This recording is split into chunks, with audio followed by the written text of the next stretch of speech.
Hello, I'm Beth Wagner, physical therapist. In this video, I'm going to show you excellent hip strengthening exercises for recovery from a hip fracture. Before beginning these exercises, you must not have any weight-bearing precautions from your doctor. So it's vitally important that your doctor is allowing you to bear full weight on the leg that has been injured. Also be sure to check with your doctor before beginning active exercises. Typically, these exercises would be appropriate approximately 6 weeks after injury. But you might need more recovery and healing time, depending on a number of variables, including the severity of the fracture, whether you had surgery or not, the condition of your bone healing, and your overall condition. We'll start out by looking at posture in a mirror, and I'll point out a couple of things to pay attention to. Oftentimes after an injury, we compensate and we favor that side because of the pain and because of difficulty moving, whether you've had surgery or not.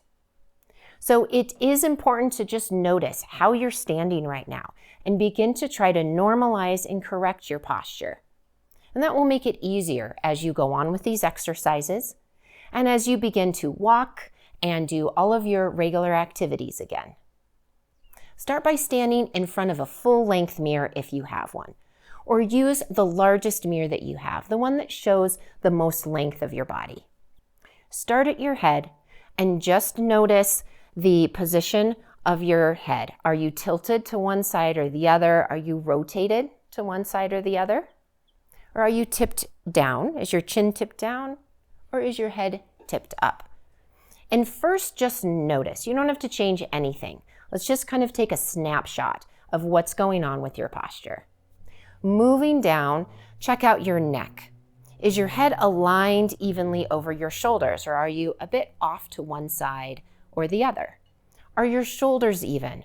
Or is one side higher or lower, or more forward or farther back than the other? And then moving down your trunk. Notice where your hips line up relative to your shoulders. Does it look like you're in a line, or are your hips off to one side or the other?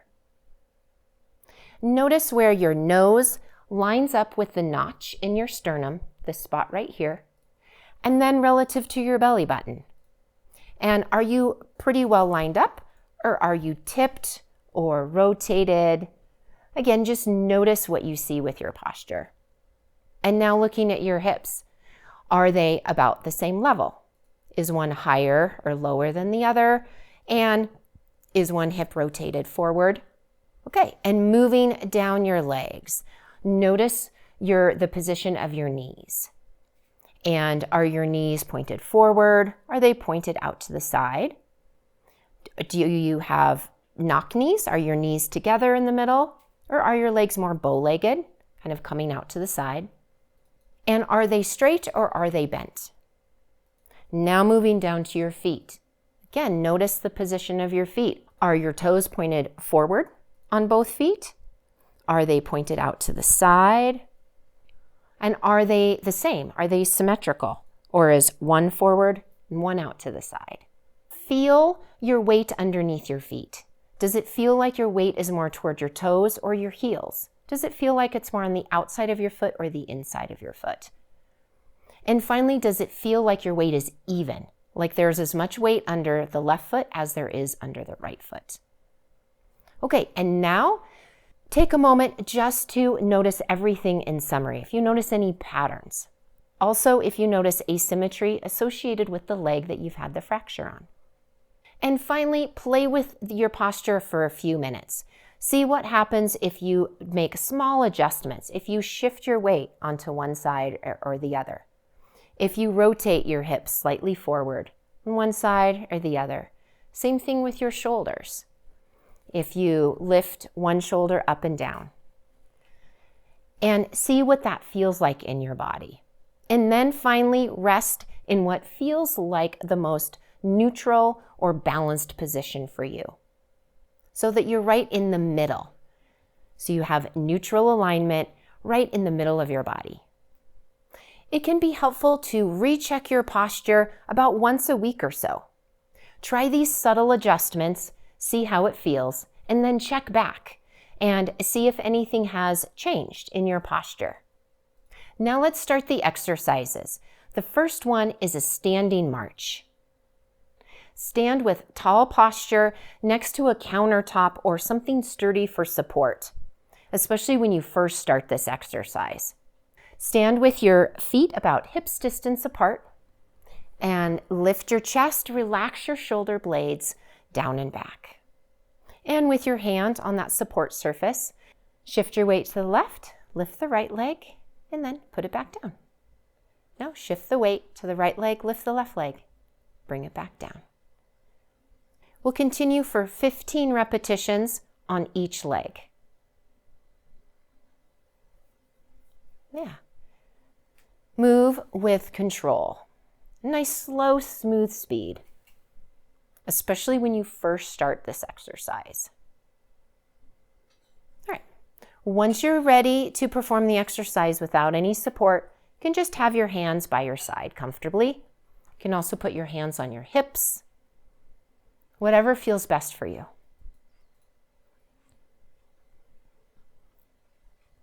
Also, as you build strength and balance, then you can begin to gradually increase the speed of movement. If you can't do 15 repetitions yet, that's just fine.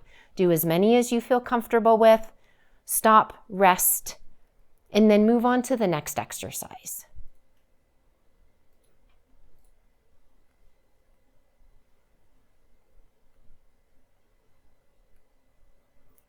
Okay, after 15 repetitions, rest.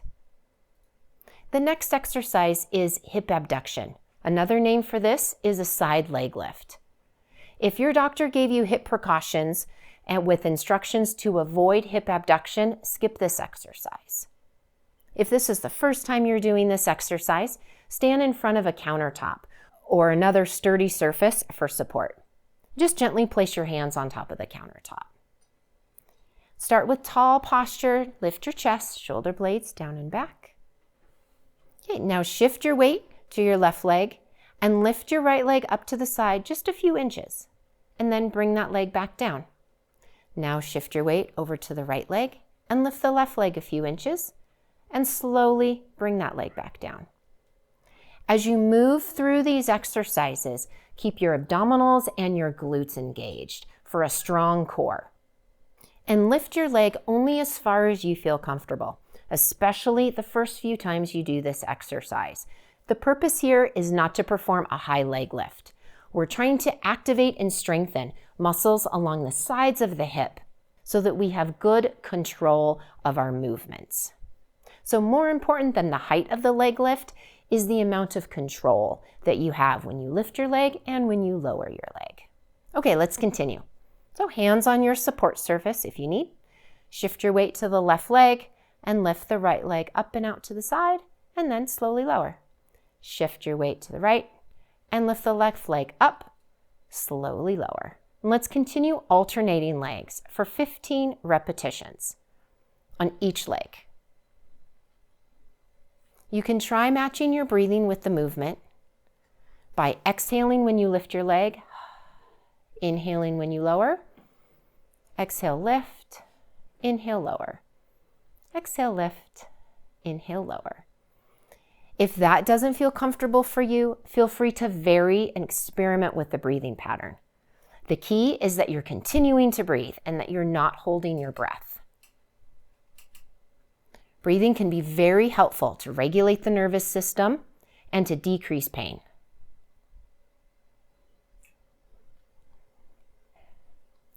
Try to keep the movement on your left and right leg at the same speed, almost like a pendulum, so that you're lifting and lowering your leg the same on both sides. And this will take some time to achieve after hip surgery. It's very normal to have a hard time lifting the leg that was injured, and it's also normal to have a hard time standing on the leg that was injured. But with practice, that gets better and better.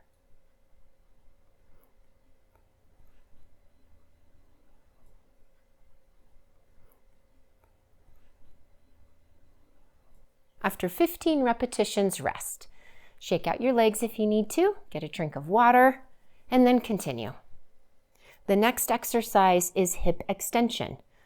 Stand in front of your countertop or support surface with your hands lightly touching down. Lift your chest and relax your shoulder blades. Now shift your weight to the left leg, engage your glutes, muscles in your buttocks, and lift your right leg up behind you just a couple of inches. And keeping your ankle bent, not pointed, but bent. And then slowly bring your leg back down. And shift your weight to the right leg. Engage your glutes and lift the left leg up a couple of inches and then bring it back down again. Continue alternating left and right leg lifts for 15 repetitions.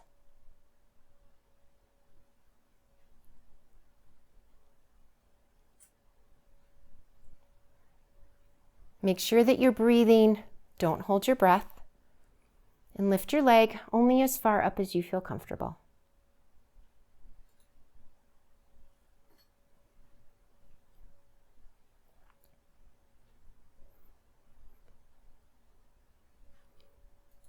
Be sure to continue breathing. Don't hold your breath. And lift your leg just as far as you feel comfortable.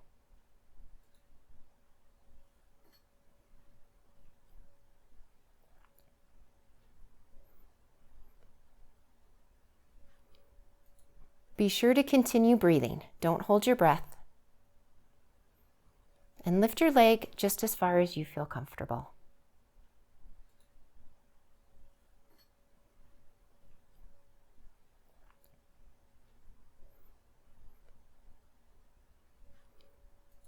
Be sure to continue breathing. Don't hold your breath. When you're ready to do the exercise without the support surface, just have your hands by your side.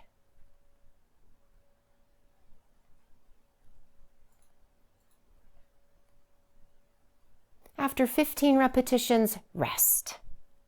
Now you can also perform these exercises one leg at a time instead of alternating the way I just showed you. Both ways have some benefits. I prefer to alternate the legs because it mimics walking. And oftentimes after hip fracture, getting that natural, smooth, symmetrical walking pattern back is a challenge. So that's why I recommend alternating legs during these exercises. The next one is a heel-toe raise. Standing in front of your countertop with your hands lightly touching the surface for balance. Separate your feet so they're about hips distance apart. Now lift your chest, relax your shoulder blades. Now rock forward up onto your toes and then rock back onto your heels and lift your toes. And then rock forward and lift your heels, rock back and lift your toes. Now I recommend continuing to use the countertop or another sturdy support surface for this exercise on an ongoing basis. Because the point of this exercise is strengthening the muscles in the ankles and all the way up the chain. But this isn't meant to be a balance exercise. Continue for 15 repetitions. As you're moving, notice how much weight you feel under the left foot and the right foot. And see if you can make that weight even so that you're 50% on the left, 50% on the right.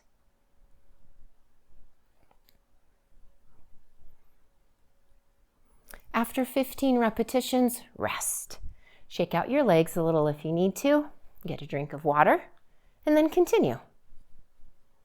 Next up is weight shifting to single leg balance. This exercise is a progression. So I'll take you through the beginning, the intermediate, and the more advanced stage of this exercise. Start wherever you're at. Do your best, and session by session, you'll likely be able to build up with this exercise. Okay, start by standing in front of your countertop for support. Step your feet about hips distance apart. First, notice how much weight is under your left and your right foot, and see if you can make them even so that your left leg and your right leg feel like they're carrying about 50% of your weight. Now with your hands on the countertop for support, gently close your eyes. With your eyes closed, really feel how much weight is underneath each foot. We use our vision for balance a great deal, and when our eyes are open, we attend more to what we're seeing.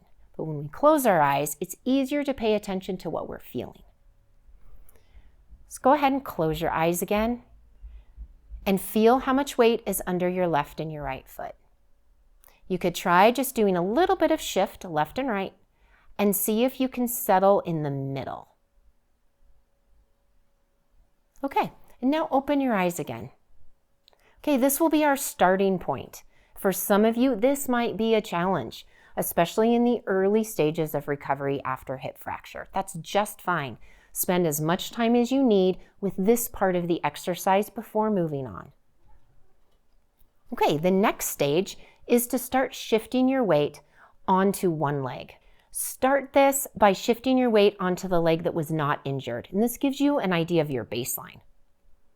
So if it was my left leg that was injured, I'm going to start by shifting my weight over to the right leg.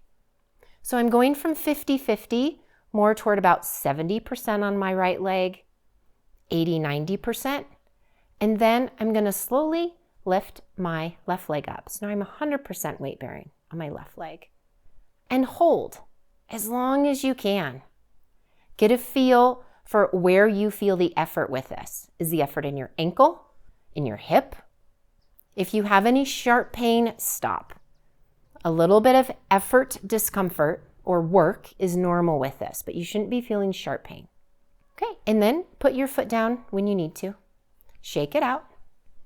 And now let's switch to standing on the leg where you had the injury. Oh, begin shifting your weight over to the left leg. Keep your glutes and abs engaged for a strong core. And now lift your right leg up. All right, and hold as long as you can. For some just starting, this might be not even a split second and you'll need to put your foot down. That's fine. Gradually with practice, see if you can hold your leg up. And again with your hands on the surface here. And then put your foot down when you need to. And shake that out.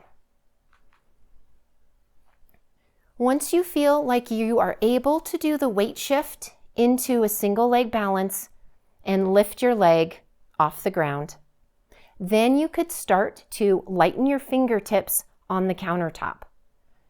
And that will help progress to not needing the countertop for support. So do just a little fingertip dance there, as long as you can. You can also just tap your toe down on the ground for a little bit of balance adjustment. And then put your foot down, rest, and shake it out. Be sure that you are using the countertop for support or tapping a toe down. Don't push this exercise so far that you risk falling. Continue alternating the one leg balance 5 times. Shift back over to the right leg, lift my left leg up, and hold. Again, hold as long as you can. This might be brief, or it might be a few seconds or longer. Then put that foot down, shift weight again, and lift the other leg. Keep breathing, don't hold your breath. Notice where you feel the effort. Notice which parts of your body seem to be working the most to help you balance. And notice how it feels on the leg that was injured compared to the leg that wasn't injured.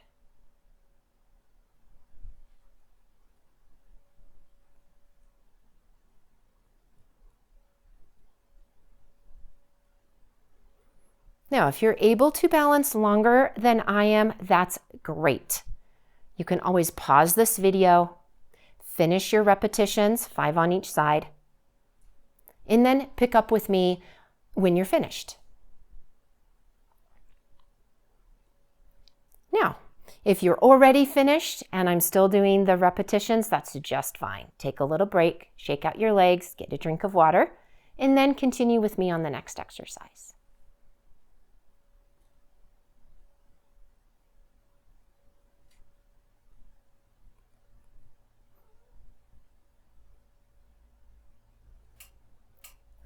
and rest when you've finished 5 repetitions on each side. Next up is a squat progression using a chair for a target. And I'll show you 2 variations. Start standing with tall posture with your feet about hips distance apart, your chest lifted, shoulders relaxed. Stand a few inches in front of the chair that you're going to use. You can also do this exercise at the edge of the bed. You just want to be sure that the surface is firm. In the first variation, we're going to use our hands to help when we're sitting and help when we stand up. So as you sit back, hinge at the hips and extend your hips out behind you. Keep your chest lifted. Reach for the surface of the chair with your hands. Lightly touch the surface and then press back up. Using your leg muscles, of course, but also using your hands to help you stand back up. Again, hinge, fold at the hips, sending your hips back. Reach for the surface with your hands. Lightly touch and then come back up. Hinge at the hips, hips back, chest up, nose over your toes. Hands help to control your descent, and then hands help to push you back up. And squat back, lightly touch, and then come back up. Hinge at the hips, lightly touch, come back up. Try matching your breathing by exhaling as you go down, inhaling, come up.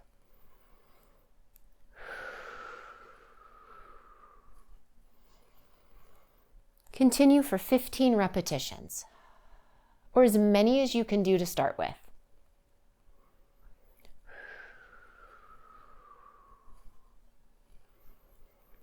Keep your motion slow and controlled on the way down and on the way up.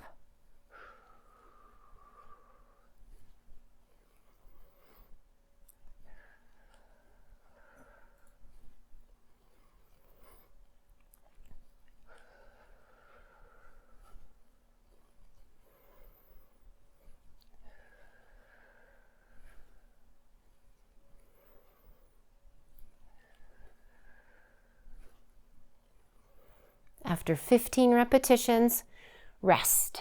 Shake out your legs if you need to. Next, I'll progress the squat to having my hands on my thighs instead of reaching back for the chair. So place your hands on your thighs. Hinge or bend at the hips, sending your hips back. Keep your chest up, nose over your toes. Lightly touch the chair and come back up. And send your hips back, pause, come back up. And squat back, pause, and come back up. Squat back, lightly touch, and come back up. Continue sending your hips back, keeping your chest lifted, and move with slow, controlled motion. Feel free to adjust the position of your legs as you need to for comfort. Make sure that they're wide for a good, solid, wide base of support. And try to have good alignment with your knees over your toes. Continue 15 repetitions, or as many as you can do to start with. Exhale on the way down. Inhale, come up. Exhale, come down. Inhale, come up. Exhale down, inhale, come up. Also try to keep your weight even, 50% on the left leg, 50% on the right leg. After 15 repetitions, rest and shake that out. I suggest starting with 1 set of all of these exercises. Once you're able to complete 15 repetitions with relative ease, then I suggest adding a second set. For best results, perform these exercises 3 days a week. It's normal to feel some stretch discomfort or some muscle use soreness during and the day after these exercises, but you shouldn't feel any sharp shooting or stabbing pain. If you do, stop right away And it might be that these exercises are not the best fit for you, or that it is a bit too soon in your recovery to begin these exercises. The stretch discomfort and muscle soreness that comes with these exercises typically dissipates with repeated practice. After a week or two, often that discomfort subsides. We'll wrap up this exercise program with the seated figure 4 stretch. If your doctor gave you hip precautions with instructions to avoid abduction or external rotation, then skip this last stretch. Otherwise, this is a great way to mobilize and gently stretch the tissues that we've just been strengthening in the other exercises. Sit at the edge of a sturdy chair. You could also do this at the front edge of the couch or on a bed, as long as the surface is firm and supportive. Start with both feet flat on the ground. On the leg that did not have the fracture, lift your knee and bring your ankle up to cross the other knee. And now gently lower your knee as far down as you can go and support your leg both at the front of the ankle and at the front or the side of the knee. As you can, let your knee sink down. Just let gravity slowly pull your knee down. And this should be gentle. If you're not able to bring your leg all the way up, it's just fine to start this stretch with however much motion you have. So that might be simply just crossing your leg at the ankles. It might be beginning to lift your ankle up. Or it might be bringing it just to the edge of your knee.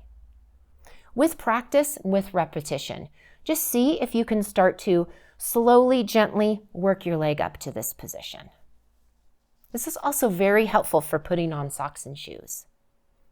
Now, if this feels comfortable for you and you can handle a little more stretch, just bend your knee and bring your ankle up a little bit higher on your leg.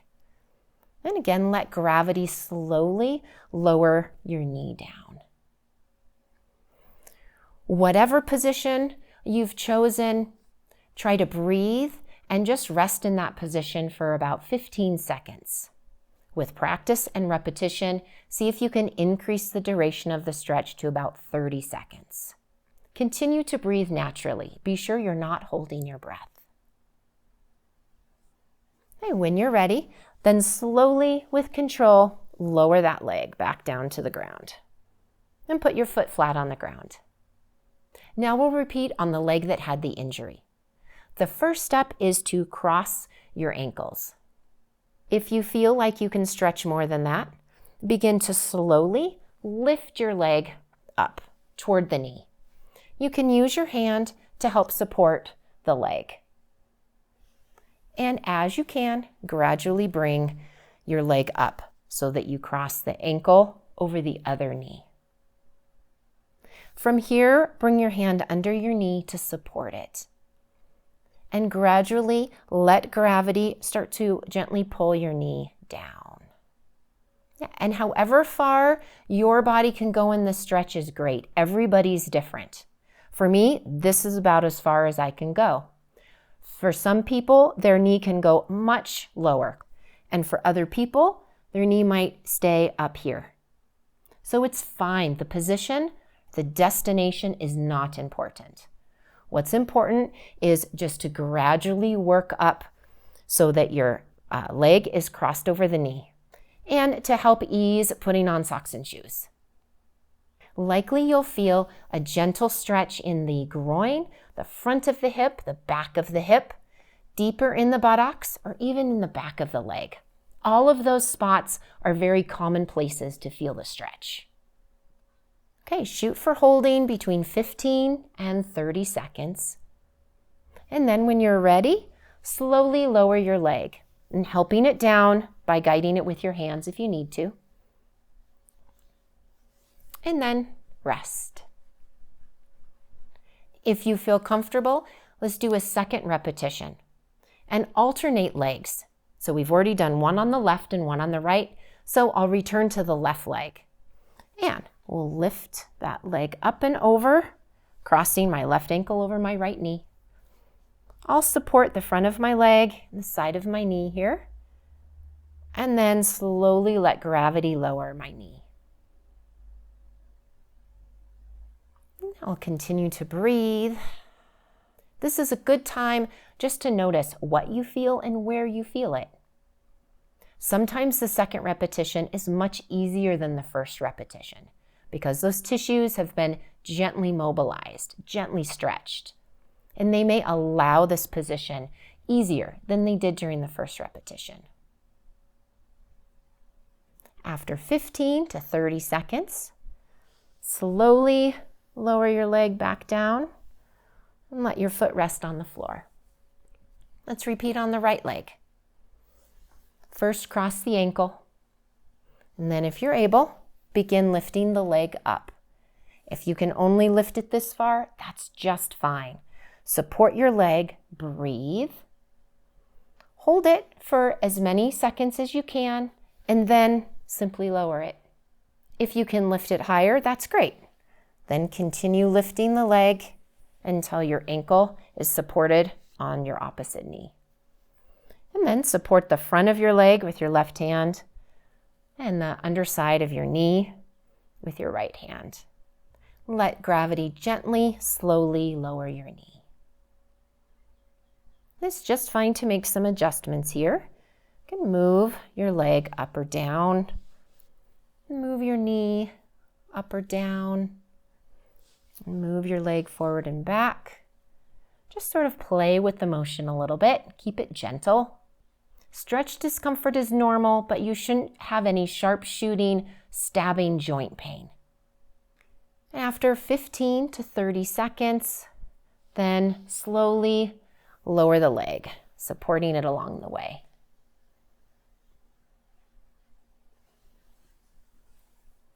In summary, for the figure 4 stretch, we want to shoot for a 15 to 30 second hold, perform 2 repetitions, and alternate legs.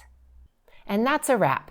Thank you for watching this video all the way to the end, and I hope you find these exercises beneficial for you. If you like this video, please give it a thumbs up and consider subscribing to my channel. Click the red subscribe button. You might also benefit from checking out some of my other hip strengthening and stretching videos. Click the link in the playlist in the description below to check out those videos. Here's to your healing, health, and happiness. Have a wonderful day.